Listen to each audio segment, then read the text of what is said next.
దోశలు క్రిస్పీగా స్పాంజీగా రావాలంటే నేను చెప్పే టిప్ అయితే ఫాలో అయిపోండి. అదేంటంటే నేనైతే దోశల్లోకి రేషన్ బియ్యం అయితే తీసుకుంటాను. రేషన్ బియ్యం బాగా కడుక్కొని ఎండలో ఎండబెట్టుకొని దాని పిండి అయితే పట్టించుకొని పక్కన రెడీగా పెట్టుకుంటాను అనమాట. ఎప్పుడు ఇంట్లో రేషన్ బియ్యం పిండి నాకు ఎప్పుడు ఉంటుంది.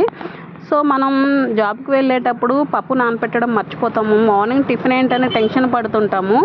టెన్షన్ పడే అవసరమే లేదు. ఎందుకంటే మనం జాబ్కి వెళ్ళొచ్చు కూడా 1 అవర్ బిఫోర్ పప్పు నానపెట్టుకుంటే పప్పు చక్కగా నానిపోతుంది.